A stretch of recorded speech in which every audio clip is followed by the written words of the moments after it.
Ja.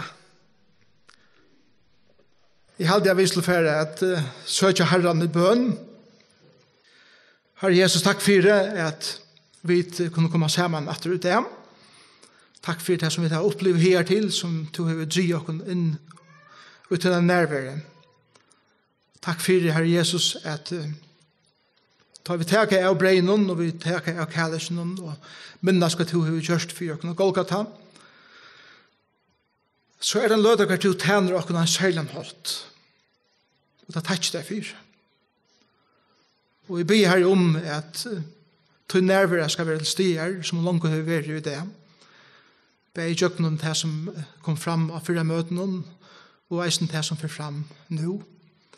Jeg husker om bøttene som er i sundagsskolen og inne i bøttene ansiktene, at jeg vil gjøre teimene fantastisk om det eisene. Hva de hører om hvordan høyt de er elsket, og om hvordan og medelig spennende det er å gjenge til en fotospør. Jeg ber her om at vi til det, vi er det familier eller einstaklinger, at vi får heimater på en måte oppbyggt, nødgjør vogn til en nødgjør vike, og etter til at livet og liv fyrt her. Det ber jeg om, elsker Jesus. Og i tøyne navn. Amen. Jeg husker om at her at jeg kommer og møte det som en bensinstø, at vi kommer sammen som tryggvande folk. Jeg får han, jeg fytlast.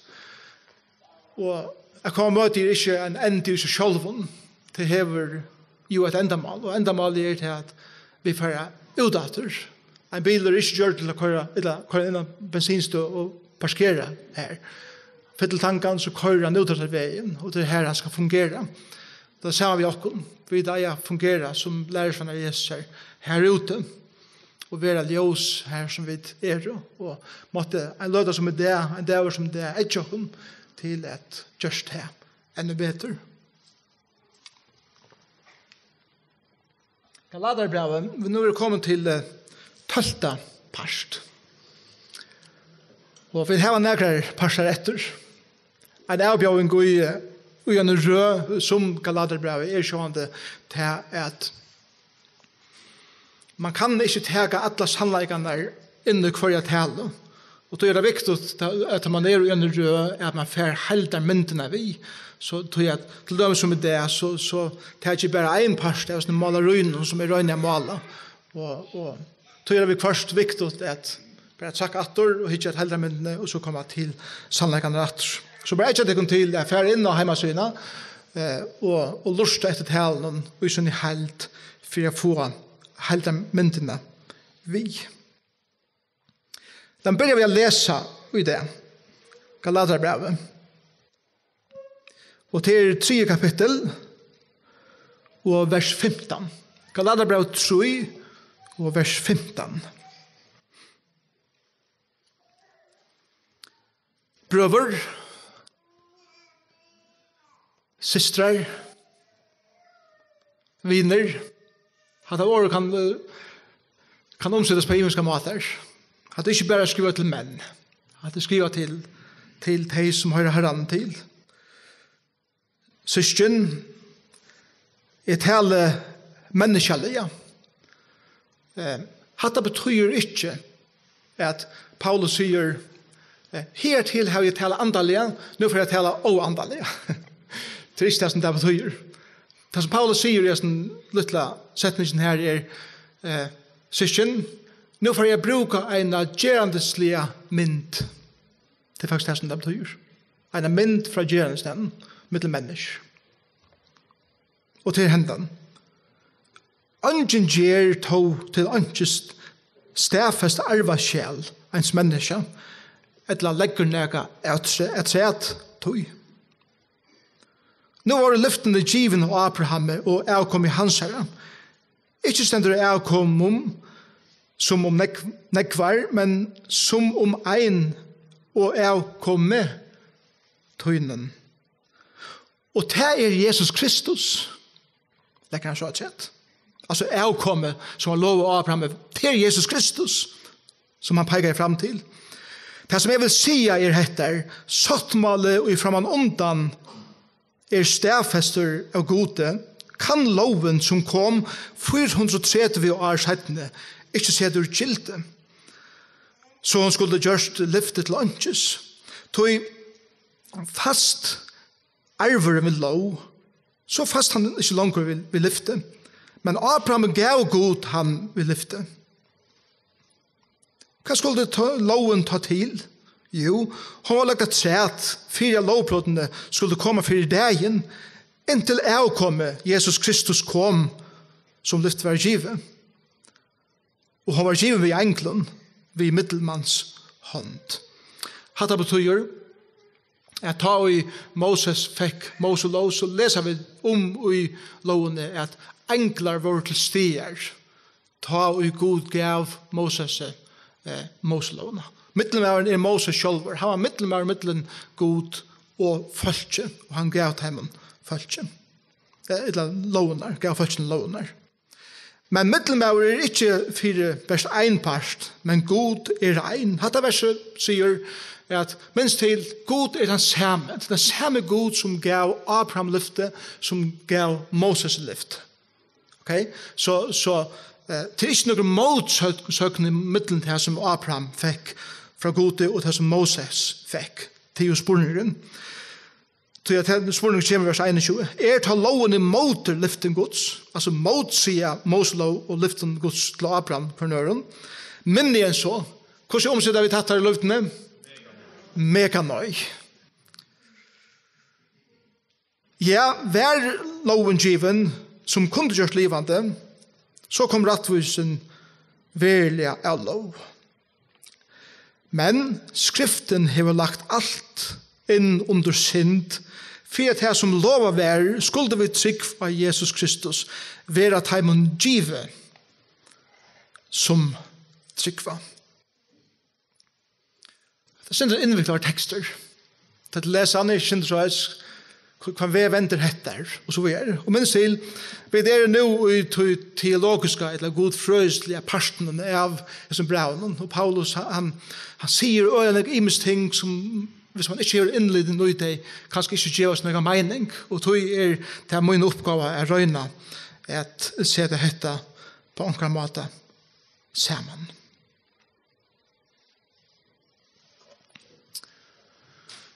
Jeg elsker hese søvende om en pappa som elsker sin son. Han lever nøglene såleis flotter og dyrer målninger prutte vekkene der i husene. I store stående hinker målninger etter Picasso, Van Gogh, Rembrandt, Monet og andre. Og ikke niver om at list hei størst hjärsta og i hesen heime.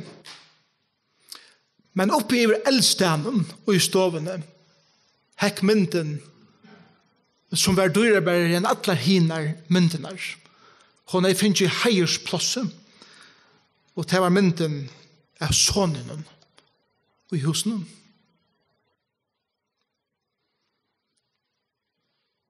Mæveren som 8 listaversene var ikke mæver. Og for noen år siden har han mist sin enkarson. Han døde til han rønte bjerga en øren hermanne i krutje. Og etter seg papen ensamadr. Og syrte sin sønn. En dag en benkar på dittnar. Og i horene stender en annar maver ved en stor pakka i håndene. Og sier jeg i hermaveren som sånner tøyen gav sitt liv for å bjerke og i krynen så vi var sammen nå. Sånner tøyen sier mer ofte fra til karlæga til og ahua ui list. Jeg ikke noen listamalere, men jeg har rønt at mala en mynd som feien vil gjeva til her. Papen åpnar pakkan og alert noen ser han anlitsmyndene av sin egna sonne så vekkers mala jeg. Men denne sonen ble han dyre bærast. Av ötlen hinnom, ved det Picasso, Van Gogh, Rembrandt, eller Monet og andre. Når jeg har sett ned dør papen eisene, og han skriver et arvasjæl. Og i arvasjælen stendur skriva så at alle listaversene skulle seljas av Uppsal. Og der var en opprann, og ahoer, kjeiparer og listeelskare kom, og alle sammen fra Bjoa og på måltingene. Etter innskje papans, så skulle mynden av sonen seljas først. Og ta opp så han byrja igjen, har jeg ikke ahoer å kjeipa til mynden. Det vil slippe vujar til å kjeipa Picasso, Van Gogh og hinne. Men oppholdaren sier at ikke blir selt for målningen sonen er selt. Og en eldre maver som satt i fjöldene helt at han kunne bjøve noen kroner på målningen. Til han har haft samband vid papen, han har arbeidt sammen vid, og han kjente eisende nega til sonen. Og han var selter hos mannen. Nå glødde ødse til å slippe vøyer, å bjøve på tar dyre og flotte målningene. Men alt stod og fullkomne bilsen da Uppsala haltaren sier at Uppsalan er lio. Og ta i opp øst og kjeibarne spurte hvordan kan det være til at til lukker det her nå, så sier han så leis. Og i arvasjælen noen sender skriva at han som kjeibar myndene av sonen fer alt hit. Han som fer sonen fer alt.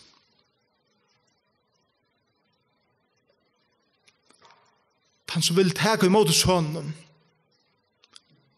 fer allan arven. Hadde glede i bådskaperen og i stotten søvaform. Hadde det som Paulus røyner er fortelja Galatiman. Hadde det samme evangeliet som vi røyner atterlig etter atterlig et predika i okra land. Han som fer sonen, han fer alt. Nek meir enn ein åkjeibes Picasso.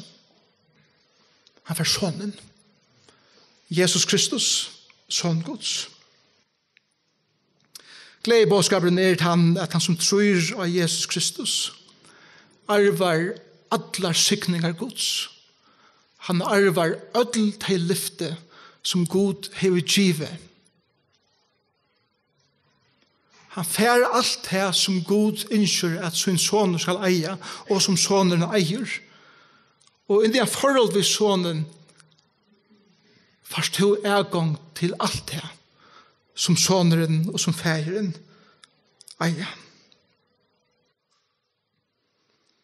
Og en av grunden for at vi får gang til den arven tror jeg Gud elsker sin son som nekv. Her som parten av evangelien så utrolig tydninger med. Vi sier veldig ofte at Gud elsker det som nekv, at han vil gjøre det alt, og det er rett. Men han elsker sin son så rævlig han ikke mer. Og det er soneren som i tjattnene og i sentrum av evangelien. Og de som kommer til sonen få sonerens vegne arven. Ikke grunn av hva vi vet og hvordan vel vi klarer og hva vi har utførst og løven eller hva vi ikke gjør. Det er bare soneren som gjør det. Jeg vet hva jeg har kommet til feir. La det kunne omgå det med seg egene av Jesus og hvor han og hvor så dyrebær han og til tog Paulus så utrolig hjertabråten da han skriver Galatiabrev. Han kjenner så folk, han elsker deg. Det er folk som har finner ikke egen og fire hvordan underfuller Jesus er.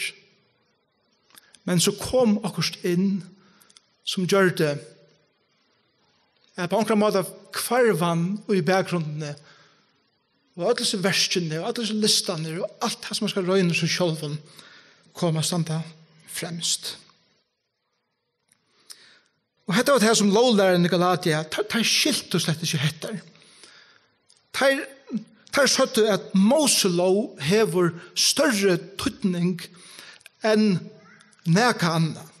Eisen større tydning enn til lyfte som Gud gav Abraham. Og tar kjent og vel til lyftene. Tar kjent og vel til teksten fra 1. Mosebok 12. Tar Gud kattleie Abraham. Og han sier at jeg skal signa til tøyt navn. Jeg skal signa tøyt folk. Tøyt avkom. Og i jøgnen tøyt avkom skulle alle atter gjerne være signa her. Det lyftet det som Gud gav Abraham. Og Abraham troet tøy. Han tog det til sin. Og Gud rettforskjørte han fire til. Men på akkurat måte så sier der, ja, men loven kom jo 430 år settene, og nå iverrola jo hon på akkurat måte lyftene som Gud gav til Abraham.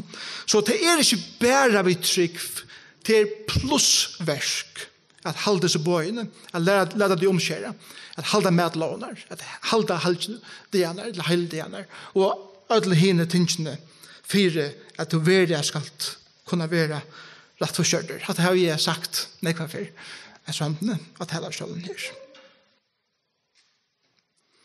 Og teksten sier her beint, først bruker jeg myndene om arva sjæl, og til det som Gud gav Abraham, et arva sjæl, at det her stempelige, du skal eie det. Så sier han vers 16, nå var lyftene given av Abraham, og jeg kom i hans herre, ikke sender, vers 15, la oss lese det her først. Et hele menneske det, andre gjør til lunches er stedfast arbeidskjell, ens menneske, det legger nekka trætøy. Så Paulus sier her, de kunne ikke fære å legge nekka trætøy som god til vi giver jo Abraham nå, og legge nekka lover et træt, eller tega bort av. Ta mod det skjer. Så sier han, og i vers 16, det som jeg vil si er dette, sottmala og fra man undan er stedfester og gode, kan loven som kom 430 år siden ikke sette urgilt. Så det er 430 år i midtelen. Ikke fra til at Abraham fikk lyftet, det var enda langt rattere, men da man råkner, da Paulus sier 430 år her, så råkner man fra til at Jakob, Abbason og Abraham, fikk lyftene stedfest. Gud gav Abraham det, han stedfeste det i Isakje og atter i Jakob. Jakob, han fer urlova i landet til Egyptaland. Beint åren han fra sted, åpenberer Gud seg for henne og sier, hette lyftene som jeg har givet Abraham. Du skal bære det hvor jeg er. Og så fer Jakob utleggt, og herfra genga 430 år til at Moses teger folk ur landnatter, og han fer lovener og Sinais fjallet. Og det som Paulus sier er bare simpelthen etter, at det er bare ein vever til rettforskjering, og det er vi trygg at det lyfter som Gud hever givet Abraham, det er ikke vi verskon loveren her. Hva var lyftene som Gud gav Abraham? Jeg skal signa tøyt navn til det høyeste. Han kom til Abraham. Abraham var en maver som Gud valgte ut. Ikke grunnlag for å være, vi kjenner ikke til hans forstøy. Valgte han ut og sier, «Jøgnen til, skal en frelsere komme. At folk skal komme fra her. Sara, kona, så kunne ikke få bøten. Så det så utrolig omøvelig ut, hvis lyften som Gud gav Abraham. Men han tror det. Fra Abraham kommer jødene. Men så sier Paulus i vers 16, Jeg tar ikke bare om et størst avkom og en rikve av folken som stjøttene er himmelen, eller som sandkottene er sanden. Jeg tar ikke om at disse løftene leier fram til en avvisom person. Og den personen er ikke avkom i flertall, men til et avvist avkom, en avvist personer som Gud gav Abraham lyftig om skulle komme. Som i jøkken han atler attergjerne skulle være syknager. Og her sier Paulus, og det er Jesus Kristus. Det er et godt sted til amen. Det er en avvis personer som han tåser om her beint. Ikke bare en jøde som er føtter av en nattelig til annan, men en som kommer fra lyften, men som samtidig kommer fra Gode, og vil sammen tvinne i en person som bare oppfylte lyftene som Gud gav Abraham, men som eisene ble den frelseren. Den frelseren som bare Gud ville godkjenne som frelseren, og omkannende. Og til Jesus Kristus.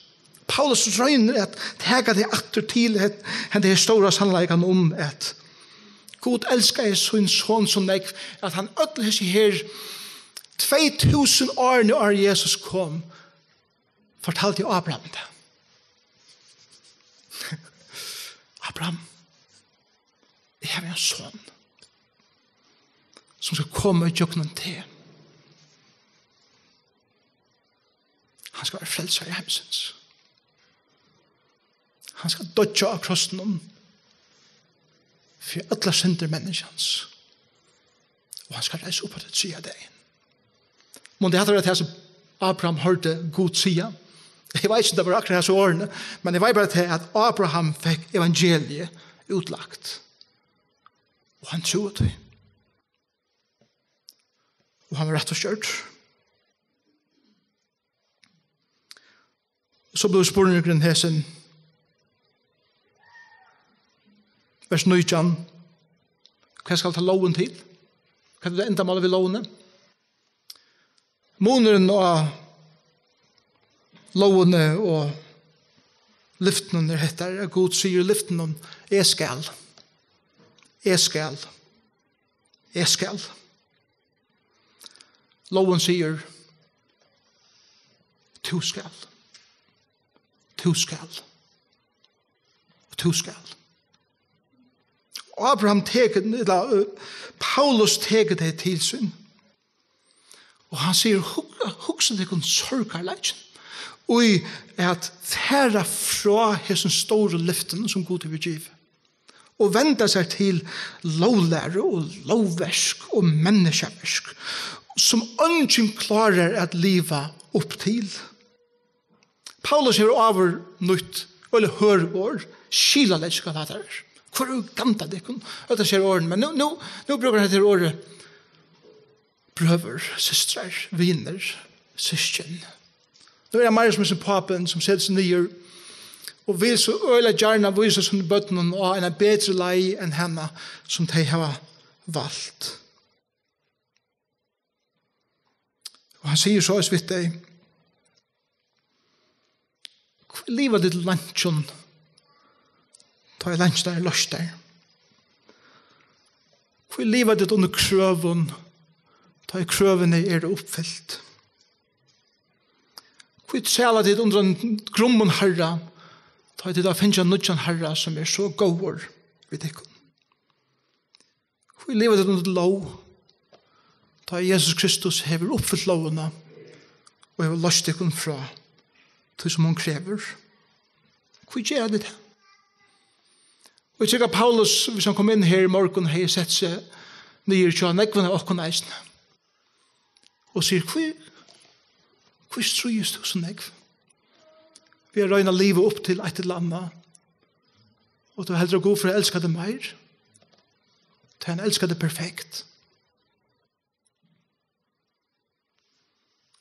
Hvor røynet livet opp til det som en annen gjør, og være lykke som han.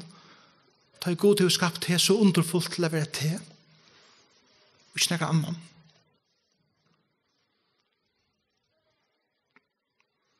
Og så spør jeg deg, I vers 21, ta loven imot lyften Guds. Altså så ikke samspel og samsvær i midtelen lov og lyfter. Hva endamålet vi lovene? Det stender i 19. vers. Hva skulle loven ta til? Så sier Paulus, og heter et av endamålet vi loven, heter ikke det eneste, men heter det som jeg får nevne det. Jo, han var løgt at se at for at lovbråtene skulle komme for dagen, inntil avkomme som lyfter var givet, skulle komme. Vi gjør når han sier Paulus vi Galatiemenn, at loven tar for å stedfeste ene for et sett at mennesker er syndere som har brukt en frelser. Og hon er en spegel som heldes opp mot ene som han kan spekla seg i og sige jeg er en syndere. Jeg klarer ikke å live opp til at krøven som loven seter. Loven er given okken til å gjøre okken vonleis ui at røyne er klara det selv. Til et av endamålen vi lovene er simpelthen at stemple okken dømt og sier og stedfeste du klarer det ikke. Du klarer ikke å live opp til den standard som Gud hever sett. Jeg vet ikke ofte jeg har sagt dette i strandene. Jeg klarer ikke å live opp til den standard som Gud hever sett. Ungen inni her klarer det. Ungen som hikker sjånvarp og sier at her klarer å live opp til den standard som Gud hever sett. Og til den eneste standarden som kan få åkne inn i samfunnet ved Gud.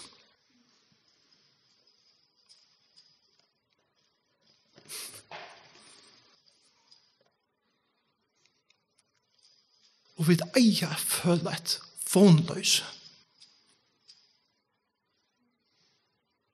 Vi eier føle oss fortapt. Og hjelperleis. Så jeg tar kommer et annet endamål ved lovene til kjøntereisene. Og til det samtidig som loven peker og at det som er syndere, så peker han eisene frelser. Du klarer det ikke, men her er en som har klaret det. Fær til ham. Du klarer det ikke. Her er en som har klaret det. Fær til ham.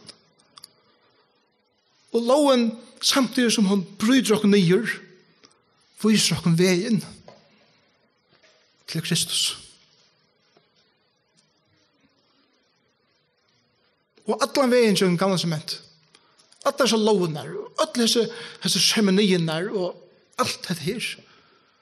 Så det er ikke Kristus i ljøsen, det er ikke tog i ljøsen av Kristus, så blir alt det utrolig underfulle mindre av hvor Kristus er. Alle tingene i loven. Så loven er rævlig, men fantastisk. Til det som Paulus sier i denne her brevene. Samsfører som loven og som Moses fikk, ikke ved lyftene som Gud gav Abraham. Motsier deg for nøren, og Paulus sier, mega nøy. Mega nøy. Første endamål ved loven var vysokken av vi og sjålen ikke kunne klare det. Hitt endamål er vysokken at en hever klare det, og at vi skulle vente oss til han som hever klare det, som lyfte som Gud gav Abraham, hver hele tiden om. Loven viser oss at vi må trykva lyften Guds. Loven skuldsitter oss for å vise oss at Kristus har sett oss fri. Loven dreper oss for å vise oss at Kristus har gjort oss livande. Loven leier oss ut i et vånløse for å vise oss at det er vån å finne i Kristus. Loven truster oss nyer for at Kristus kan lytte oss opp. Hatt det sannleisen som Paulus røyner å lære Galatiemenn og oss. Og oppsålene fikk ikke mynden av sånnen via kjeipa øtlig henne listaversene først. De måtte kjeipa sånnen for å få listaversene.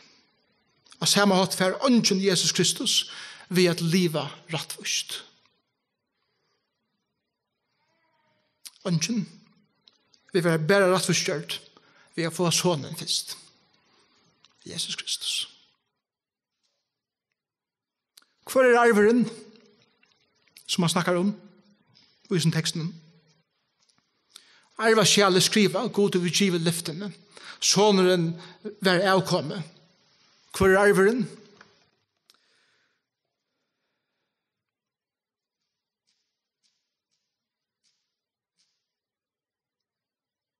Meira rysdømme. Flottere bilar. Bedre hus. Bedre starv. Bedre perla. Færre trobelager. Mega nøy. Det ikke svær. Arveren tror vi at for å spekle å få egene opp for Jesus, av herrene sammen med godem, og for å gjøre oss skjønligere og skjønligere for hvert år vi kommer nærre herren. Og jeg har skrevet ned i en setning som jeg har rønt og hukset vel i døgnen, som jeg skal lese opp. Hette arveren, som jeg opplever mer og mer. Det som har tydning ikke best at jeg kjenner god, men at god kjenner meg. Mitt navn rist og i hender hans herre. Jeg i egnasteiner hans herre. Jeg i ångande ur ho hans herre. Alle min kunnskaper om han treit av av at han først har kunnskap om meg. Jeg kjenner han til han kjente meg først. Og han heldur av vi at kjenne meg. Han kjenner meg som sin vin, en vin som han elskar. Ikke ein løta, her eier hans herre, for jeg borster jeg mer. Etla hår hans herre til min kølner. Ikke ein løta, hvor hans har omsorgan for mer vekkner. Og hese livs koldveltande sannleikar gjeva en overklarlig trøst i livet. Er god og i ekta om karlæka til min teker seg av mer og leie meg. Det er en overklarlig latte og et fantastisk fralse at vite at karlæka hans er fullkomlig realistisk. Han er givet lyftig om at han skal leie meg. Han vet langt det beste og det beste om meg. Det vekraste og det aller ljotaste. Men likevel elskar han meg fullmer. Han skal leie meg fram. Ikke bare fram, han skal leie meg alle min heim. Og dette er dybden og sottmålen tykker vi som Gud gav Abraham. Og dette er signingen og i arven som Gud gav Abraham. Ikke fantastisk? Abraham fylltes vid Gud i jøkken alt sitt liv. Og i jøkken deler og oppa tindar. Og han opplevde alle aspektene av at livet, men innenfor og under ødlom tog som han opplevde som gjerne var etter. Et trykve. Et trykve. Og til lyftene kom i jøkken. Sottmålet som Gud gjør det ved Abraham er en sottmålet som er en evig sottmål. Det er en tredjeløs sottmål. Abraham skulle ikke leve opp til en standard som Gud kravd av Abraham. Ta og i sottmålet var stedfestet ved Abraham i kapittel 15 i første Mosebok. Ta var noe dyr kreaturtidsen. Det var skåren i helt. Og lagt for hver sånn søye, så skulle han som gjør det sottmålen, eller bare som gjør det sottmålen, tvær skulle jo skrive under, genga i kjøkkenen, hese rasene, i dyrene, i midtelen, eller ved søyene. Symbolet var til at han som bryter sottmålen skal enda som hans kreaturen. Så han skulle ikke være bråte. Så da det skulle være gengelig kjøkken, sender teksten i kapitel 15, at Abraham tunker svøvner kom av Abraham og Sonai.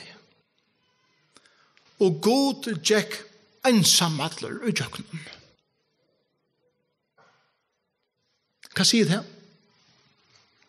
Det sier det at det kommer til frelseverst, så det ikke en sottmåle ved okken. Så det sottmåle som god til vi sagt, dette skal jeg gjøre. Og lyga mye hva mennesker gjør, lyga mye hva kommer inn i livet, så dette min liv. Og sonen skal komme. Og han kommet. Og han det Jesus Kristus. Da det kommer til frelseverset, så trykker vi etter. At frelseverset kviler ikke av hver og hva det har gjort. Men det kviler bare av de løftene som god til å give. Og de halta. Og han jekker jøkken det. Og så god bryter de løftene som han har givet, så han enda som hans kreaturene. Og tog bryter han ikke sånne løfte. Ångan tog. Han bryter ångan som løfte som han har givet der og mer. Han som fær sonen fær eisne alltid. Ikke bare å kjøpe Picasso, fær sonen. Det første Jesus Kristus. Den største arven som du kan få inn i samfunnet ved han. Vi kunne strepe sånn at det gjør en rydstømme at vi misser tøttningen av å kjenne sonen. Vi kommer nærkjenne inn i det hjemme, så vi får nærkjenne ut av urettvisende hjemme. Det eneste som er tøttning til alt som til alt hever til et samfunn ved sonen, Jesus Kristus.